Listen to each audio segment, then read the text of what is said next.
नमस्कार दोस्तों, स्वागत करता हूँ फिर से इस यूट्यूब चैनल ध्रुवा क्लासेज में। तो दोस्तों, जैसा कि पिछले हम लेक्चर में भाग 19 को पढ़ लिए थे, भाग 19 को हम लोग कंप्लीट कर लिए थे। तो अभी तक उस लेक्चर को नहीं देखे हैं तो जाकर देख लीजिए, मैंने उसका लिंक डिस्क्रिप्शन में दे देता हूँ। जाकर आप वहाँ से पूरा वीडियो को आप आसानी से देख सकते हैं। तो पिछले जो लेक्चर में हम लोग पढ़े थे वो था 19, पहले तो 19 भाग था और इसमें टोटल लेक्चर आर्टिकल्स हैं 361 से 367 तक। तो ये मैंने पूरे अनुच्छेद को कवर कर लिया है, जाकर आप वो वीडियो देख सकते हैं। तो आज के इस लेक्चर में हम लोग पढ़ेंगे भाग 20 और भाग 20 में केवल एक ही अनुच्छेद है 368। 368 है और इसमें ये कहा गया कि संविधान संशोधन, संविधान यानी ये जो हम लोग संविधान पढ़ रहे हैं इसमें संशोधन करना है तो ये प्रक्रिया क्या क्या होती है, कैसे किया जाता है संशोधन। मान लीजिए कोई आर्टिकल चेंज करना है या उसमें कुछ और जोड़ना है, तब कैसे किया जाता है, तो इसके बारे में हम लोग देखेंगे। तो चलिए देखते हैं। तो देखिए दोस्तों, 368 में यहाँ पर लिखा है संविधान में संशोधन करने की जो संसद की शक्ति और उसके लिए प्रक्रिया। तो देखिए, संविधान में संशोधन करने की शक्ति किसके पास होती है? वो होती है संसद के पास। संसद में देखिए, संसद के पास संविधान में कोई कानून जोड़ा जाता है, आर्टिकल जोड़ा जाता है और उसमें मान लीजिए कोई संशोधन करना है या निकालना है या जोड़ा जाना है, तो ये जितनी भी प्रक्रिया होती है ये केवल संविधान का संसद करता है। तो इसको याद रखिएगा। अब देखिए इसमें प्रक्रिया क्या क्या होती है, तो ये 368 में क्लियर यही बताया गया है। 368 अनुच्छेद ये बहुत इंपॉर्टेंट है। संविधान संशोधन, बस इतना याद कर लीजिएगा। अनुच्छेद 368 संविधान संशोधन, और ये एग्जाम के पॉइंट ऑफ व्यू से बहुत ही इंपॉर्टेंट है संविधान संशोधन। तो चलिए देखते हैं, जो ये अनुच्छेद है, ये जो 368 अनुच्छेद है, इसको लिया गया है दक्षिण अफ्रीका से। ये जो संविधान संशोधन है, ये इसका जो स्रोत है, यानी जब संविधान बन रहा था तब ये संशोधन करने के लिए भाई किसी के पास तो दिमाग आया होगा। भीमराव अम्बेडकर चाहे जितने भी संविधान सभा में थे, उनमें किसी सदस्य के पास सोचा होगा कि मान लीजिए आगे चलकर कोई संशोधन करना है तो कैसे करेंगे। तो ये जो पूरी प्रक्रिया है ये दक्षिण अफ्रीका से लिया गया है। ये पूरी प्रक्रिया कहाँ से लिया गया? दक्षिण अफ्रीका से लिया गया है। ये याद कर लीजिएगा, दक्षिण अफ्रीका से लिया गया है। संविधान में संशोधन का मतलब यही होता है कि जैसा कि मैंने पहले भी बताया हूँ कि जोड़ना या घटाना। मान लीजिए कोई आर्टिकल में किसी चीज को जोड़ा जाता है, संविधान में किसी भी चीज को जोड़ना या हटाना अनुच्छेद में यानी फेरबदल करना ही संशोधन कहलाता है। देखिए, संविधान संशोधन करने के लिए कभी भी संयुक्त अधिवेशन यानी बैठक नहीं बुलाया जाता है। ये याद कर लीजिए। संयुक्त अधिवेशन मैंने आपको बता दिया हूँ। अगर अभी तक मेरा जितना भी लेक्चर अगर नहीं देखे हैं तो पहली बात तो आप जाकर पूरा देखिए, तब एक एक जो मैं चीज़ बता रहा हूँ, जैसे संयुक्त अधिवेशन क्या होता है इसके बारे में मैं पिछले लेक्चर में भी बता चुका हूँ। तो अभी वीडियो नहीं देखे हैं तो जाकर लेक्चर जरूर देख लीजिएगा, तभी आपको समझ आएगा। संविधान संशोधन के लिए कभी भी संयुक्त अधिवेशन को नहीं बुलाया जाता है। ठीक है, संयुक्त अधिवेशन नहीं बुलाया जाता है। संविधान में संशोधन करने की पहल, यानी संविधान में संशोधन करने की पहल सबसे पहले किसे होती है? सुप्रीम कोर्ट, लोकसभा, राज्यसभा, विधानसभा, किसकी होती है? विधानमंडल किसकी होती है? तो ये देखिए, जो सबसे पहले मान लीजिए ये संशोधन करना है तो सबसे पहले संसद के किसी एक सदन में किया जाता है। संसद ये हो गया, लोकसभा और राज्यसभा। ये जो राज्य में विधानमंडल होता है इसमें संशोधन नहीं होता है, क्योंकि ये तो खुद एक राज्य है, खुद एक संविधान से चल रहा है। और जो कि जो संसद होता है ये भारत में केवल एक ही होता है, यानी ये केंद्र में होता है। तो लोकसभा, राज्य, यानी संसद के किसी एक सदन में, लोकसभा या राज्यसभा में किसी एक सदन में कोई संविधान में संशोधन करना है तो इसका प्रस्ताव लाया जाता है। देखिए, संविधान में दो प्रकार से ही संशोधन किया जाता है। संविधान में दो प्रकार से ही संशोधन किया जाता है, लेकिन चलिए इसको देख लेते हैं कौन कौन सा है।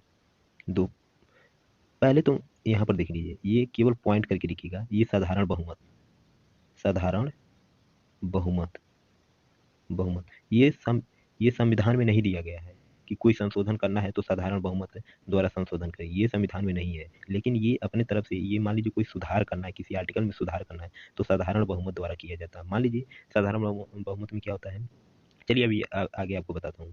पहला जो संविधान संशोधन करना है तो पहली प्रक्रिया कौन सी होती है? विशेष बहुमत। विशेष बहुमत जो बोल रहा हूँ आप वो लिख लीजिएगा, क्योंकि यहाँ पर मैं सही तो नहीं लिख रहा हूँ स्क्रीन पर, तो जो मैं बोल रहा हूँ आप वही सुनकर लिखिएगा। और दूसरा जो है विशेष बहुमत, बहुमत प्लस आधे राज्य, आधे राज्यों की सहमति, ठीक है, आधे राज्यों की सहमति। तो चलिए एक एक करके हम लोग देखेंगे कि क्या साधारण बहुमत है, क्या विशेष बहुमत है, और क्या विशेष बहुमत और आधे राज्य की सहमति है। तो देखिए साधारण बहुमत क्या होता है। साधारण बहुमत में मान लीजिए संविधान संशोधन करना है, लोकसभा है, लोकसभा और राज्यसभा, ठीक है, लोकसभा और राज्यसभा है। लोकसभा में कितने लोग बैठते हैं, 543, 45 मान लीजिए, और राज्यसभा में 243 सदस्य बैठते हैं, ठीक है। साधारण बहुमत कितना चाहिए, मान लीजिए कोई लोकसभा से पारित कराना है, किसी आर्टिकल जो अनुच्छेद या कुछ भी संशोधन कराना है, तो क्या किया जाता है, यानी इसका 50%, यानी इसका 1/2 करेंगे, यानी 545 का आधा करेंगे तो इसका जो 50% आएगा उतना बहुमत चाहिए संशोधन करने के लिए। और देखिए सिंपल सी बात है, ये जो साधारण बहुमत है ये कोई संविधान में नहीं लिखा गया है, 368 अनुच्छेद में ये नहीं लिखा गया है कि साधारण बहुमत द्वारा आप संशोधन कर सकते हैं। लेकिन साधारण बहुमत हम लोग क्यों पढ़ते हैं, क्योंकि साधारण बहुमत इसलिए पढ़ते हैं कि मान लीजिए ये तो पहली बात सिंपल है, इसमें कोई उतना मतलब विशेष तौर तरीके से पेश नहीं किया जाता है, इसे कुछ ही केवल सुधार करने के लिए ही लाया जाता है, या जोड़ने या घटाने के लिए ऐसा कुछ नहीं होता है। साधारण बहुमत में को अनुच्छेद जो 368 में नहीं बताया गया, ये तो पहले भी बता चुका हूँ आपको। और साधारण बहुमत से संविधान में मामूली सुधार करने का प्रयोग किया जाता है। अब कौन कौन सा है, मान लीजिए आर्टिकल 2 हो गया, 3 हो गया, मान लीजिए किसी का वेतन हो गया, किसी सदस्य का सदन का, संसद का हो गया, राज्य का हो गया, ठीक है, या भाषा हो गया, भाषा के आधार पर मान लीजिए कोई राज्य, अलग से राज्य बनाना है, कोई क्षेत्र बनाना है, तो इस प्रकार के जो आर्टिकल्स हैं, अनुच्छेद हैं, केवल इसे साधारण बहुमत द्वारा ही संशोधन किया जाता है, ठीक है। और इस साधारण बहुमत में मान लीजिए साधारण बहुमत पास हो जाता है सदन में, किसी भी सदन में, तो इसमें कोई ये जरूरी नहीं है कि राष्ट्रपति का हस्ताक्षर ही चाहिए। लेकिन जो मैं आपको 1 और 2 करके बताया हूँ कि विशेष बहुमत प्लस राज्य, इसमें राष्ट्रपति की हस्ताक्षर जरूरी होता है। लेकिन साधारण बहुमत में जरूरी नहीं है कि राष्ट्रपति की हस्ताक्षर ही चाहिए, बल्कि संविधान में सुधार करने से पहले राष्ट्रपति को केवल सूचना दिया जाता है। समझ रहे हैं, यानी मान लीजिए कोई साधारण बहुमत लाना है, साधारण बहुमत द्वारा कोई सुधार करना है, तो केवल राष्ट्रपति को एक सूचना दिया जाता है कि देखिए मैं जा रहा हूँ ये या संशोधन करने जा रहा हूँ साधारण बहुमत द्वारा। यदि सत्तारूढ़ पार्टी, ठीक है, यदि सत्तारूढ़ पार्टी साधारण बहुमत से संसद में कुल, संसद में यहाँ जबकि आपको बताया था कि लोकसभा राज्यसभा में सीटें यदि 50% द्वारा बहुमत पास करा लेती है तो सुधार किया जा सकता है, सुधार हो सकता है। यदि 50% यानी साधारण बहुमत भी 50% है, मान लीजिए मोदी की जो सरकार है इस समय लोकसभा में, तो लोकसभा में 303 है, 303 है, 303 का ये आधा कर लीजिए, ठीक है, 303 तो इसका मोदी मोदी जी का 303, लेकिन लोकसभा में कितना है, 545 है, 545 का आधा करेंगे तो इसका जो जो भी आएगा तो यानी उसका 50% होगा, आधा का जो होगा वो 50% कहलाएगा। तो ये 50% यदि साधारण बहुमत लाया जाता है, ये 50% अपना मत यानी मतदान कर देती है कि हाँ भाई ये इसमें संशोधन होना चाहिए या सुधार होना चाहिए, तो वो साधारण बहुमत द्वारा सुधार हो जाता है। यदि 50% भी नहीं आ पाता है बहुमत तो वो सरकार गिर जाती है, क्योंकि क्योंकि भाई आपके पास तो 50% भी बहुमत नहीं है, तो वो विपक्ष वाले क्या करेंगे, अविश्वास प्रस्ताव लाएंगे, यानी आपके पास बहुमत, सरकार सरकार बनाने के लिए आपके पास पूर्ण बहुमत नहीं है, तो इसलिए अविश्वास प्रस्ताव लाते हैं। तो इसलिए सुधार जो साधारण बहुमत है कभी कभी भारी पड़ जाता है। यदि आपके पास बहुमत हो तभी 50% तक बहुमत हो तभी आप साधारण बहुमत द्वारा किसी भी चीज का सुधार किया जा सकता है। चलिए आगे देखते हैं, ये जो विशेष बहुमत है 2/3 यानी 66%, ये क्या है। हम जानते हैं कि जो सरकार बनाने के लिए बहुमत चाहिए वो कितना चाहिए, 50% चाहिए। सरकार बनाने के लिए कितनी बहुमत चाहिए, 50% को होना बहुत जरूरी है। लेकिन वर्तमान समय में मोदी की जो सरकार है 543 है, लोकसभा में 543, टोटल 543 सीटें हैं। तो इसकी जो 50% होगी, इसकी 50% कितना होगी, 271, 271 सीट होती है, ठीक है, 271 सीट होती है। यानी पूर्ण बहुमत सरकार बनाने के लिए 271 सीट है, 272 सीट लाना होगा पूर्ण बहुमत के लिए। 271 तो है ही, ठीक है, लेकिन अगर इसमें एक और जोड़ दिया जाए तो यानी पूर्ण बहुमत हो, यानी बहुमत है आधा से भी ऊपर, यानी 271 इसमें सीट मतदान चाहिए, बहुमत चाहिए पूर्ण सरकार बनाने के लिए, जबकि संविधान संशोधन करने के लिए यानी विशेष विशेष बहुमत द्वारा यानी 2/3 66% चाहिए। यानी संविधान संशोधन करने के लिए कितनी बहुमत चाहिए? 66%। यानी ये जो 543 है इसका 2/3 सीट चाहिए, बहुमत चाहिए। और 2/3 कितना होता है? 362 होता है। 362 यदि मतदान मिल जाता है तो विशेष बहुमत द्वारा क्या हो जाता है? संविधान संशोधन हो जाता है। यानी किसी आर्टिकल या अनुच्छेद या जोड़ना या घटाना हो तो उसमें यह संविधान संशोधन हो जाता है। इतनी सीटें चाहिए। ठीक है।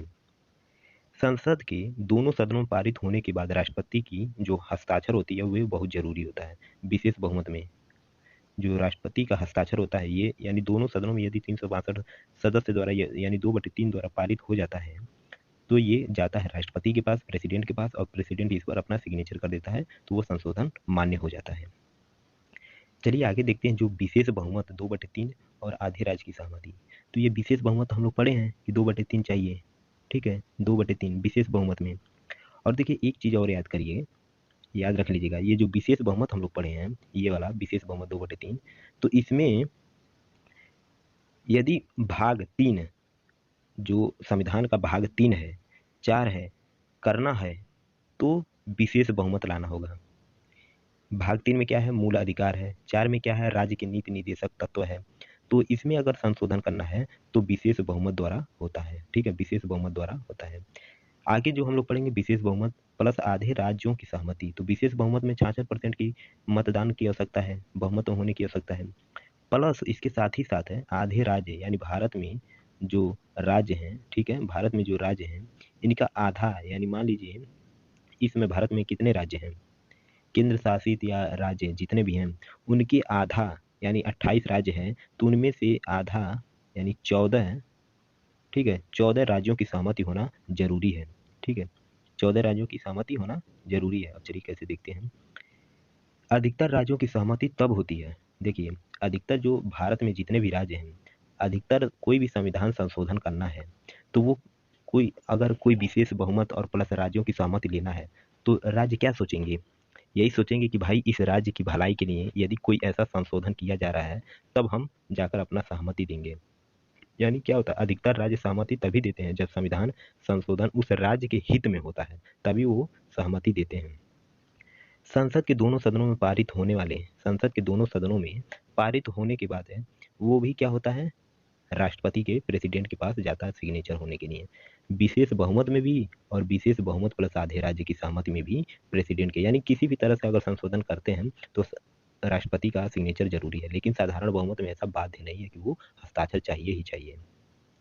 यदि मान लीजिए कोई संविधान संशोधन करना है और कौन सा अनुच्छेद करना है? 368 ही करना है। 368 तो संविधान संशोधन को बताता है, लेकिन यदि संविधान संशोधन करना है 368 को ही, अनुच्छेद 368 में ही, तब कौन सा प्रस्ताव लाया जाएगा? तब भी विशेष बहुमत प्लस आधे राज्य की सहमति लाया जाएगा। समझ रहे हैं?